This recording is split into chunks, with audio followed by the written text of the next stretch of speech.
Nós vimos hoje na aula de língua portuguesa interpretação de texto, né? E aí, o que significa a palavra interpretação? A palavra interpretação vem da palavra interpretar, ok? Interpretar quer dizer o que, gente? É quando nós vamos ler um texto, nós precisamos identificar nesse texto qual é a sua ideia principal sobre o que está falando o texto, aonde que acontece, como que são os personagens, não é? Então, nós primeiramente aprendemos a ler, mas em seguida nós temos que aprender a ler e entender o que estamos lendo, tá? Então, interpretar ela é sinônimo da palavra entender, compreender, tá? Nós não podemos ler só por ler, mas sempre quando vocês forem ler qualquer tipo de texto, é importante que vocês leiam e vocês entendam o que está acontecendo naquela história, onde que está se passando, quem são os personagens, as principais características dos personagens, tá bom? Vamos lá. Agora que entendemos o que quer dizer a palavra interpretação, vamos fazer uma leitura, né? Vocês fizeram, né, durante a aula a leitura silenciosa da página 65. Agora nós vamos trabalhar nela juntos, tá bom? Então, lá fala assim, ó. Veja novamente a última página do suplemento Folhinha, que é aquela página que nós estudamos logo no início deste bimestre, né? Onde tem o suplemento da Folhinha, que é da Folha de São Paulo. Lembram que suplemento infantil, Folhinha, ele é um jornal direcionado para as crianças, tá bom? Observe a seção à direita, chamada Cafuné. O que significará a ilustração? E o título Via Láctea?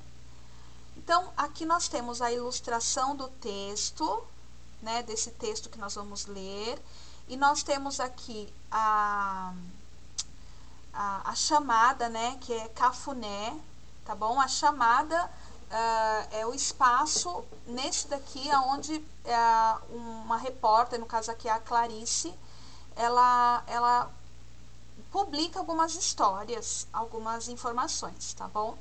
Então, o que tem a ver essa ilustração com a Via Láctea, né? Vamos lá. Então, você sabe o que significa cafuné antes de qualquer coisa, né? E aí foi muito engraçado, porque na aula a Júlia disse que cafuné era algum tipo de café, né? Lembra, Júlia? Lembra muito, porque café, cafuné rima, não é? Mas não tem nada a ver, tá bom? Uma coisa com a outra. E sim, o que o Miguel falou, o Diogo, a Beatriz, entre outros, que cafuné ele é um tipo de carinho, tá? Vamos ver aqui essas... Opa, passei direto? Não, aqui é o que eu pulei. Vamos lá, aqui, ó. Vamos ver, ó. Então, eu peguei no dicionário o significado de cafuné. E eu gostei mais deste significado, né? Carícia em geral, com a ponta dos dedos no couro cabeludo de outrem. Outrem quer dizer outra pessoa, tá? Afago, mimo, tá bom? Então, olha aqui, ó. Tem gente que gosta, tem gente que não gosta de cafuné, né? Mas o cafuné é esse movimento aqui, ó, de colocar a mão na cabeça de uma outra pessoa e com carinho e cuidado, com as pontas do dedo, como é escrito aí, tá bom? Geralmente os cachorrinhos gostam de cafuné, tá bom? Vamos lá. Voltando aqui, ó. Então, vejam, essa página aqui, gente, que é a página 8 do suplemento Folhinha, de 13 de abril de 2013. Então, nesta página do suplemento Folhinha, tem esse texto aqui, o Via Láctea, tá bom? Então, pelo título Via Láctea e a ilustração aqui desses novelos de linha, é possível saber sobre o que fala o texto, né? Aí nós já sabemos que é possível saber, deve falar o quê? Do espaço, né? Via Láctea, a gente lembra de espaço, das estrelas, do céu, né? E essa ilustração nos lembram planetas, não é? Então, vamos ver aqui agora. Vamos fazer a leitura deste texto. Eu já li com vocês, mas eu vou ler novamente, tá bom? Prestem atenção. ouçam a minha leitura, mas já imagine na cabecinha de vocês os personagens, o lugar onde eles estão, o que está acontecendo com eles, tá bom? Quando vocês começam a imaginar isso na mente de vocês, vocês já fica mais fácil para poder interpretar esse texto, tá? Então, vamos lá. Via Láctea, né? A Clarice Reichelt, ela é a colunista da Folha, ela que faz essa produção aqui neste espaço na suplemento Folhinha. Vamos lá. Então, ó, Bernardo, que tinha mordido a isca das aranhas de Marte, foi içado com rapidez para o alto e desapareceu de sua classe num espirro, deixando apenas uma mochila vermelha no chão. Enquanto isso, outras 35 crianças terrestres passavam pela mesma coisa. Todas caíram no velho golpe do fio brilhante das aranhas de Marte e foram içadas com rapidez ao distante planeta. A princípio, Bernardo sentiu frio ao ultrapassar a estratosfera, mas era tudo tão impressionante que ele logo se esqueceu do desconforto. As estrelas, galáxias e buracos negros passavam por sua cabeça como num filme. Tinha certeza de que, se esticasse a mão, tocaria nos cometas e asteroides que cruzavam seu caminho. O espaço sideral era transparente e absoluto, infinito para onde quer que olhasse. Passou por nebulosas e constelações, deu uma volta por Saturno, quase conseguiu patinar em um dos anéis brilhantes.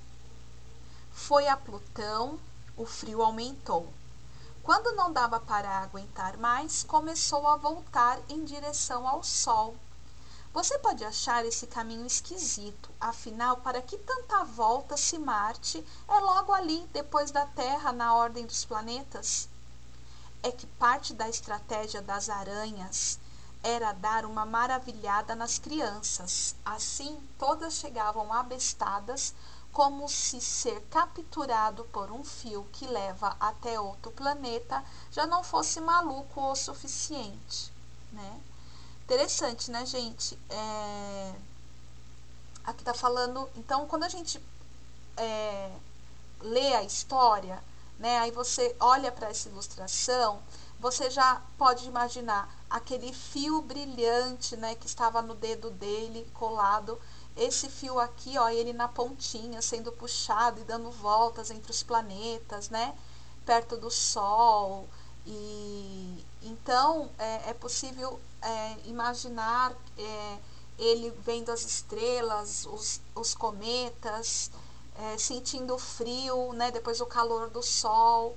Então, leia novamente agora silenciosamente e imagine novamente todas essas coisas para completar a interpretação desse texto, tá bom? Vamos lá. Uma curiosidade. Esse texto aqui, gente, é uma narrativa, tá? É um tipo de texto narrativo. O que é um tipo de texto narrativo? Nós já estudamos isso, mas vamos rever. É quando alguém está contando uma história. Neste caso, quem contou essa história, quem escreveu essa história foi a Clarice, que escreveu essa história no suplemento Folhinha, tá bom? Então, a narrativa, ela é a mesma coisa que quando nós falamos, eu vou narrar um texto, eu vou contar um texto, eu vou ler um texto, tá bom?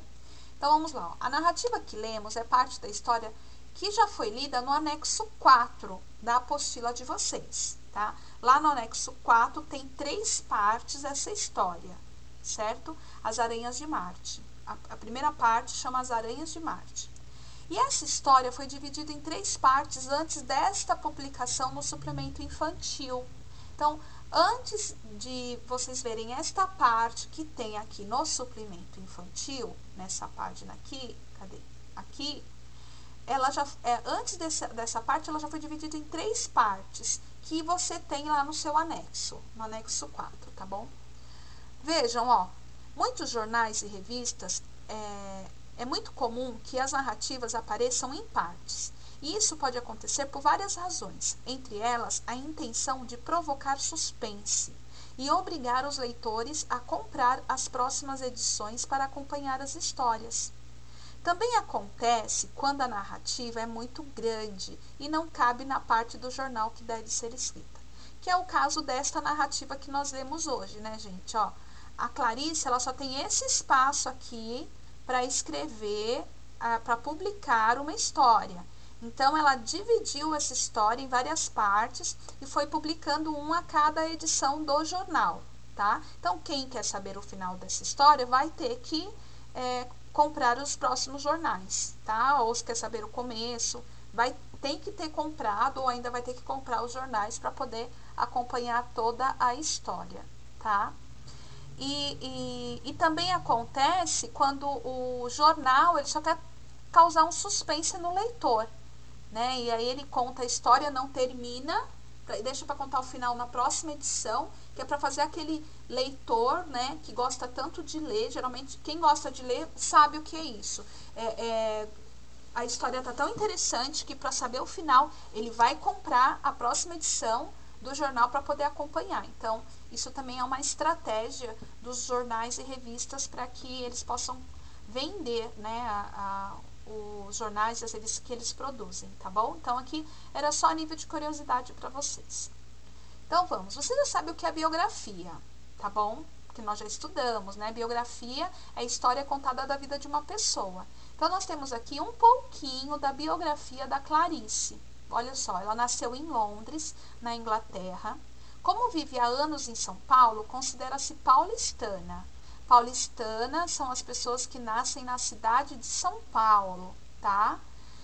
Quem nasce, por exemplo, eu, professora Érica, nasci na cidade de São Paulo, então eu sou paulistana.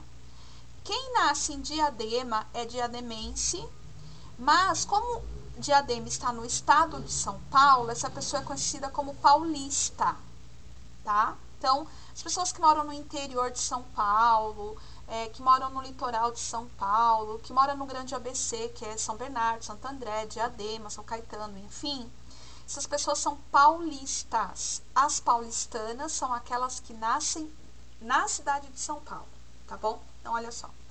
Durante muito tempo, trabalhou com cinema, tem um filho, o Benjamin. Atualmente, dedica-se a cuidar do garoto e a escrever a seção Cafuné na Folhinha, tá? Ela é responsável por esta seção, por essa seção chamada Cafuné, tá? Vamos lá, voltando. Bom, vamos fazer juntos. Nós íamos fazer juntos, né? Mas a maioria de vocês não lembram as histórias lá do anexo 4. Então, eu sugiro que vocês leiam novamente, imaginem na cabecinha de vocês, porque sexta-feira nós vamos fazer isso juntos, tá bom? Então, terminou, antes de ler, já lê aqui, ó. Pega essa folha antes e lê. Peraí, deixa eu ver o que eu vou ter que prestar atenção na hora da minha leitura. Então, por exemplo, eu vou ter que prestar atenção lá, ó. Onde as aranhas vivem, como elas são, o que costumam fazer. Vocês têm que ler lá as 3 partes no anexo 4, tá? Depois, ó, vai falar sobre o Bernardo. Quem é ele, onde ele estava, que fato estranho aconteceu com ele. 3. Enquanto isso, e o que faziam as aranhas no fundo da caverna? Enquanto o Bernardo estava aqui acontecendo algo estranho com ele, o que as aranhas faziam no fundo da caverna? E o que aconteceu com o Bernardo? 4. A partir deste momento, onde Bernardo foi parar? A partir do momento em que aconteceu algo estranho com ele, onde ele foi parar e o que o deixou maravilhado? 5. Bernardo chegou à caverna das aranhas, onde ele ficou preso, porque ele começou a gritar. 6. O que na verdade foi essa aventura de Bernardo? 7. Há um fato estranho no final do texto? Qual? Tá? Isso aqui, gente, vocês não vão escrever, não vão copiar em lugar nenhum. Isso aqui nós vamos conversar, olha só. Em seguida, responda oralmente as questões. Nós vamos conversar sobre essas perguntas e do texto, tá? Vocês vão ler, interpretar e depois, sexta-feira, nós vamos conversar sobre essas questões. Lição de casa. Leia o significado da expressão Via Láctea. Vejam, a Via Láctea é uma faixa esbranquiçada formada por um conjunto de estrelas, planetas, gases e poeiras de astros. Nela está localizado o nosso planeta, a Terra. O título do texto que aparece na última página da folhinha é Via Láctea. Por quê? Pensem no texto, pense o significado da palavra Via Láctea que tem aqui. E agora, lembrem da história Via Láctea. O que acontece? Por que tem esse nome? Tá bom? 2. Observando novamente a página 65, explique qual é a ligação entre o texto Via Láctea e a imagem que o ilustra. Qual é a relação entre o título, que é Via Láctea, não, desculpa, o texto, né, do texto do Via Láctea e a imagem, que é esse daqui, ó. O que tem a ver, tá bom? Nós já falamos sobre isso. 3. Complete a lista como no exemplo da linha 1. Então, ó, figo, figuinho, pegar, peguei. Como vai ficar prego? Prego, preguinho, apagar, apaguei. Tá bom? Só completar aí todas as palavras. 4. Encontre em revistas ou jornais velhos. A. 2 palavras escritas com sílaba terminada em N e antes do DS. Tá? 2 palavras escritas com sílaba terminada em N e antes de S, tá? B. 2 palavras escritas com sílaba terminada em N e antes de R. Vocês podem pesquisar, tá bom? Não precisa recortar, não. Vocês podem pesquisar na internet, pesquisa lá. Palavra escrita com sílaba terminada em N antes do S, que aí vai aparecer várias palavras. E aí vocês podem escrever aqui neste espaço, ok? Vamos ver o 5. Crie uma ilustração para acompanhar sua aventura na Caverna das Aranhas. Seu desenho pode ser apresentado de uma única cena, ou, se quiser, reconte sua história no formato de tirinhas. Se for assim, lembre-se de que a tirinha deve ser curta, não ultrapassando 4 quadros, né? 4 quadros, tá? Cuide com capricho do traçado e da pintura. Use folha avulsa. Pode fazer numa folha de sulfite, gente. Vocês podem fazer o quê? Vocês vão fazer um único desenho. Vocês podem fazer um único desenho da aventura na caverna, tá bom? Ou você pode criar uma historinha, uma tirinha de 4 quadradinhos, tá? Como aquelas que eu mandei para vocês de Cebolinha, do Cascão, tá? 6. A partir das correções indicadas pelo professor, passe a limpo o texto sobre a aventura da Caverna das Aranhas que produziu em classe. Não, isso aqui vocês não vão fazer, não. O 6 não precisa fazer, tá bom? Só até o 5. Bom trabalho, tá? Qualquer coisa que precisar, pode chamar a Pro. Um beijo.